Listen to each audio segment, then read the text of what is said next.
Bonjour à tous, au sommaire, une première image du nouveau Land Rover Discovery et le premier road trip de Top Gear France. Avant cela, découvrez nos premières impressions à bord des Renault Scénic Essence et Grand Scénic Diesel.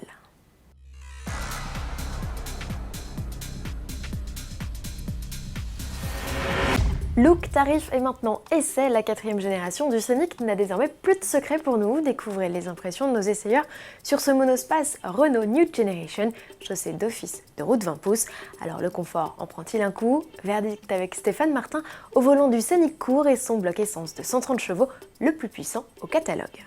C'est plutôt pas mal, un peu creux sous 1500 tours minute, mais bon, franchement ça suffit. L'autre grosse nouveauté de ce Scénic, c'est qu'il est obligatoirement chaussé en 20 pouces, donc des grandes roues. On pourrait craindre un peu pour le confort. Très honnêtement, c'est très correct. Bon, à part sur quelques compressions où ça tape un peu, mais pour le reste, franchement, c'est plutôt pas mal. Et puis surtout, ça apporte au look extérieur.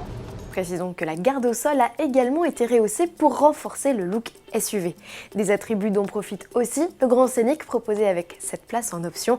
Notre essayeur Cyril Biotto a arpenté la région bordelaise au volant de la version diesel 160 chevaux d'office couplé à la boîte d'essai. Alors un bon compromis, on l'écoute. Notre version d'essai la plus puissante en diesel relance facilement, y compris à haute vitesse, même si la boîte d'essai, obligatoire avec cette motorisation, gomme les sensations. Le 1,6 litre DCI se montre un peu grondant à l'accélération, mais devient plus discret par la suite. Côté châssis, le Scénic prend peu de roulis et se montre plutôt agréable pour la catégorie, préservant en même temps un confort correct. Intéressé par le nouveau Scénic, rendez-vous en concession dès la mi-octobre pour l'essayer. Le carnet de commande est lui d'ores et déjà ouvert. Les tarifs débutent à 23 700 € pour le Scénic classique et 25 000 € pour le Grand Scénic. Autre star du mondial de l'automobile de Paris, le Discovery 5, Land Rover vient de dévoiler une première photo de son nouveau 4x4. Le côté carré est abandonné au profit de lignes plus rondouillardes à la manière du Discovery Sport, son petit frère.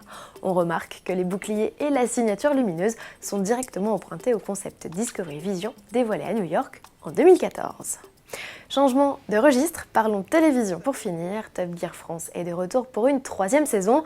En attendant le coup d'envoi des hostilités, tenez-vous prêts, d'ici la fin de l'année, RMC Découverte diffusera en guise d'amuse-bouche les aventures de Philippe Lelouch, Le Tone et Bruce Joigny au Japon. C'est le premier road trip du trio français. Il prendra la forme de 2 épisodes de 52 minutes. Une immersion au pays du soleil levant où l'on ne parlera pas que de bagnole, ça promet. De son côté, notre confrère François Alain rempile pour une 2e saison de Vintage Garage. L'émission consacrée à la restauration de voitures anciennes aura droit à 12 nouveaux épisodes.